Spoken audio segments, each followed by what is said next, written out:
Bismillahi walhamdulillah wassalatu wassalam ala ashrafil anbiya'i wal mursalin Sayyidina Muhammadin wa ala alihi wa sahbihi wa man tabi'ahum bi ihsanin ila yaumiddin wa ba'd. Assalamualaikum warahmatullahi wabarakatuh. Sa gabi po na ito, insyaAllah, tayo ay unang-una pinupuri natin ang Allah subhanahu wa ta'ala na tanging Panginoon at Diyos ng sanlibutan. At naway ang habag at pagpapala ng Allah subhanahu wa ta'ala ay mapasa ating mahal na propeta na si Muhammad sallallahu alaihi wasallam. Ganon din sa kanyang mga kasamahan at sa kanyang mga pamilya at sa lahat ng mga taong tumahak ng kanyang landas hanggang sa huling araw. Tayo po ngayon ay nasa pangalawang gabi na ng huling 10 araw ng buwan ng Ramadan at hinihiling natin kay Allah subhanahu wa ta'ala ang kanyang palaging gabay para maisagawa natin ang iba't ibang uri ng pagsamba na kanyang ikalulugod. At inshallah sa gabing ito ay tulad ng ating tinatalakay na mga paksa, ay kukunin po natin ngayon yung isa sa mga hadith ng Propeta Muhammad sallallahu alaihi wasallam ukol sa junub. At ang ibig pong sabihin ng junub dito ay ang karaniwang nangyayari sa mag-asawa, halimbawa na sa kanilang pagtatalik, at ito yung nagiging dahilan para matawag silang junub kapag sila ay nagtalik sa isa't isa at ito man ay nangyari yung paglabas ng sibilya o kaya hindi. At maaari ding matawag na junub ang isang tao kapag siya ay tinatawag nating nagkaroon ng wet dreams. Ito yung pagkagising ng isang tao mula sa pagkatulog, siya ay nagising na lamang na mayroon siyang naramdaman o kaya nakita na basa sa kanyang pag-aari. So ito po yung tinatawag na junub. So marahil na kapag sa buwan ng Ramadan, mga kapatid sa pananampalatayang Islam, ano ba yung mga pwede nating aral o kaya mga bagay na mga batas ukol na napapaloob dito sa junub, na kung saan maaari na mangyari sa isa sa atin na siya ay naging junub sa kanyang pagtatalik sa kanyang asawa sa gabi ng Ramadan at pagkagising niya ng umaga o kaya naman naabutan siya ng bukang liwayway o yung fajr nating tinatawag, at ano yung gagawin niya? Pagpapatuloy ba niya ang kanyang pag-aayuno? Ibig sabihin, tanggap ba ang kanyang pag-aayuno kahit na ito ay hindi siya nakapagligo bago lumabas ang bukang liwayway? So ano yung kanyang gagawin? At ganun din, napapaloob din dito yung ukol sa babaeng may regla. At ganun din yung babae na siya ay nagdurugo dahil sa panganganak. So ito ay papasok dito sa hadith na ito ng Propeta Muhammad sallallahu alaihi wasallam. So ang hadith ito ay an Aishata wa Salama radhiyallahu anhuma. Ito ay naiulat ni Aisha at ganun din ni Salama na parehas na ang dalawang ito ay asawa ng Propeta Muhammad sallallahu alaihi wasallam. Kalugdan nawa sila ng Allah na ang Propeta Muhammad sallallahu alaihi wasallam ay kininto nila kung ano yung nangyari kay Propeta Muhammad sallallahu alaihi wasallam. Anna Rasulullah sallallahu alaihi wasallam kana yudrikul fajr. Ang Propeta Muhammad sallallahu alaihi wasallam ay kapag siya ay naabutan ng fajr, bukang liwayway, fi Ramadan, sa buwan ng Ramadan, wa huwa junub, ibig sabihin siya ay nasa kalagayan ng junub. Siya ay naging junub dahil sa kanyang pakikipagtalik sa kanyang asawa. Thumma yagtasilu wa yasum. At pagkatapos, ibig sabihin lumabas na yung bukang liwayway, siya ay naliligo at pagkatapos ay siya ay nagpapatuloy sa kanyang pag-aayuno.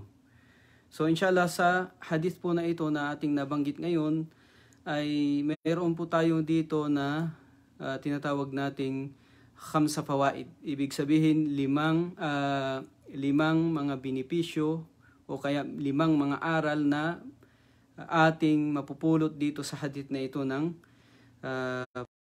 sallallahu alaihi wasallam. At itong hadith na ito ay naisalaysay ni Al-Bukhari at saka ni Muslim.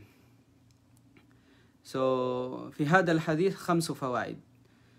Una, isa sa mga aral na ating mapupulot dito, pinakauna, annahu sallallahu alaihi wasallam yujami' fi Ramadan wa yuakhir al-ghusl ila ba'da tulu'il fajr. Na ang Propeta Muhammad sallallahu alaihi wasallam ay siya ay nangyayari sa kanya ang pakikipagtalik sa kanyang asawa. Siyempre ito ay nangyayari sa gabi ng Ramadan at hindi ito nangyayari sa umaga. Wa yuakhir al-ghusl ila ba'da tulu'il fajr. At kanyang ipinapahuli yung kanyang pagligo dahil nga siya ay junub, siya ay nakipagtalik sa kanyang asawa hanggang lumabas yung bukang liwayway, tulu'il fajr. So ginawa niya para malaman natin na ang bagay na ito ay jaiz, ibig sabihin ipinapahintulot. So kung halimbawa tayo po ay nakipagtalik sa ating asawa, pagkatapos ay lumabas ang yung fajr na tinatawag, yung bukang liwayway. Tayo po ay, ang gagawin po natin ay tayo po ay maliligo, pagkatapos ituloy lang natin ang ating pag-aayuno ngayong buwan ng Ramadan. Ibig sabihin, yun po ay ipinapahintulot sa atin. So, hindi po ang tawag nito, hindi po ito nakakasira ng pag-aayuno, bagkus ito ay pinapahintulot sa atin katulad ng nangyari kay Propeta Muhammad sallallahu alaihi wasallam. Yun po yung una. Pangalawa, yung sa hadith na ito na nabanggit na ang propeta siya ay junub, ang ibig pong sabihin ng junub dito na ang Propeta Muhammad siya ay nakipagtalik sa kanyang asawa at hindi po ito junub mula sa tinatawag nating ihtilam o kaya yung sa wikang Arabi, na ang ibig sabihin nito ay yung wet dream.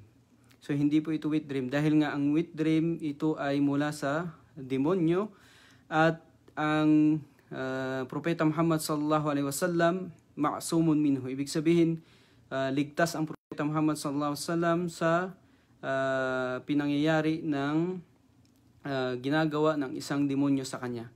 So hindi siya nagkakaroon ng wet dream. So ang junub na nabanggit dito sa hadith na ang Propeta Muhammad siya ay nakipagtalik siyempre nang alam na legal na gawain na sa pakikipagtalik sa asawa. Yun po yung pangalawa. Pangatlo, yung kalagayan po ng tinatawag nating haid at saka nufasa, silang mga may regla na mga kababaihan at ganun din yung mga babae na nagdurugo dahil sa sanhi ng kanilang panganganak. So, ang katulad po nila ay katulad din po ng junub. Ibig pong sabihin, kapag yung babae halimbawa na may regla o kaya yung babae na may pagdurugo dahil sa sanhi ng panganganak, ay kapag sila ay naging malinis na ng gabi, ibig sabihin naputol na o kaya tumigil na ang kanilang pagdurugo sa gabi at wala nang oras, halimbawa sila ay naabutan ng fajr, bukang liwayway, at hindi sila nakapagligo. So ang gagawin po nila ay katulad po ng junub. Sila po ay maliligo after ng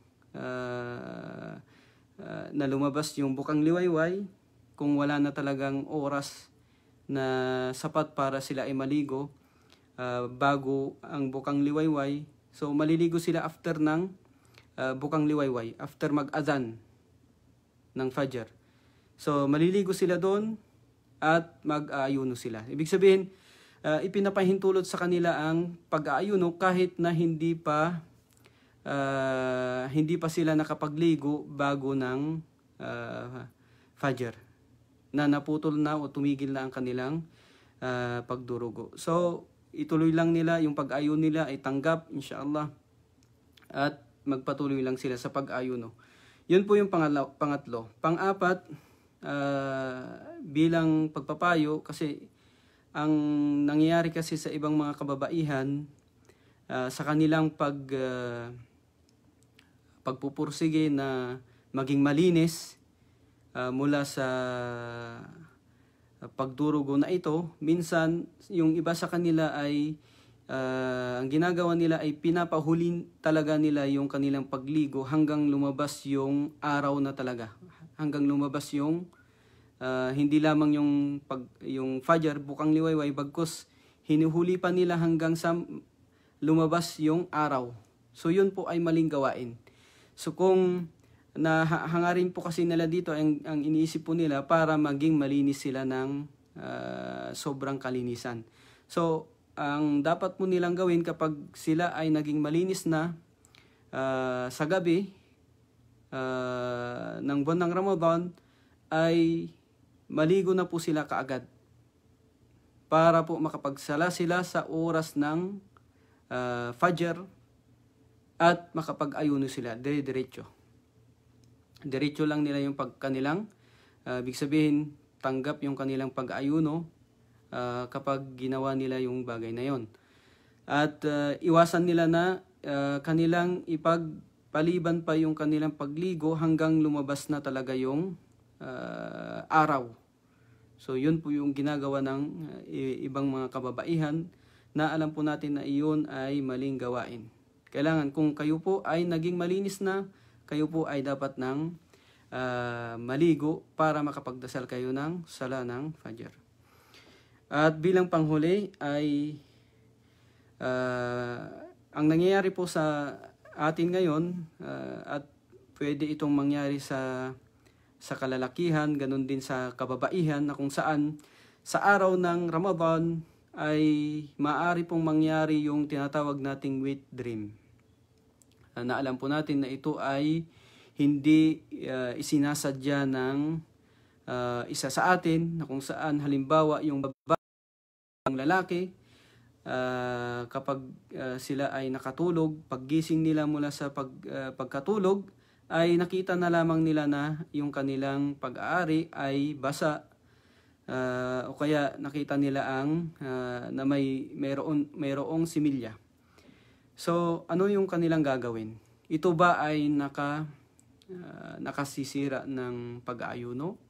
So ang tamang kasagutan po dito, mga kapatid, ay ito po ay hindi nakakasira ng pag-aayuno, dahil po hindi po natin sinasadya yung paglabas ng bagay na ito, hindi po sa ating kagustuhan.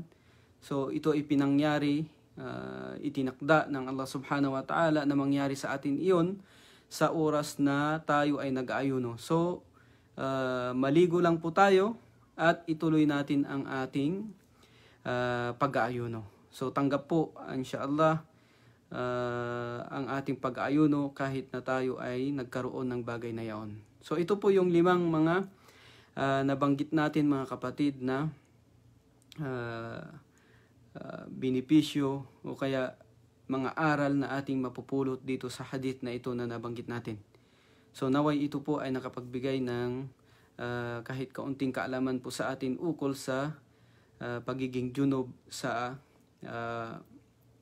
buwan ng Ramadan, at naway tanggapin ng Allah subhanahu wa ta'ala ang lahat ng ating mga gawain. Iduan natin kay Allah subhanahu wa ta'ala na naway mapangyari ang Laylatul Qadr na ating inaasam-asam sa bawat gabi ng buwan ng Ramadan, lalong-lalo na itong huling 10 araw ng buwan ng Ramadan, na mapangyari ito na tayo ay gumagawa ng kabutihan. Anumang kabutihan na nilulugod ng Allah subhanahu wa ta'ala sa mga oras na ito, sa gabi na mga ito, ay insyaallah dito dinudoble ng Allah subhanahu wa ta'ala ng maraming beses ang mga gantimpala na mga gawain sa mga gabing ito. So naway tanggapin ng Allah subhanahu wa ta'ala ang lahat ng ating mga gawain. Kung kayo po ay may mga katanungan ukol sa paksa natin sa oras na ito, ay pwede po kayong mag-comment dito sa live. At insyaallah, sasagutin po natin sa abot ng ating kaalaman sa Islam para po ang ating mga gawain ay insyaallah nasa tamang gabay, nasa tamang kaalaman, at insyaallah ito ay ikalulugod ng Allah subhanahu wa ta'ala. So hanggang dito na lamang po sa Pananampalatayang Islam. Marami pong salamat sa inyong patuloy na pagsubaybay sa aming mga paksa at sa mga susunod pong mga antabayanan po ninyo sa mga susunod naming mga aral ukol sa mga hadith ng Propeta Muhammad sallallahu alaihi wasallam ukol sa buwan ng Ramadan. Wa akhiru da'wana anil hamdulillahi rabbil alamin. Assalamu alaikum wa rahmatullahi wa barakatuh.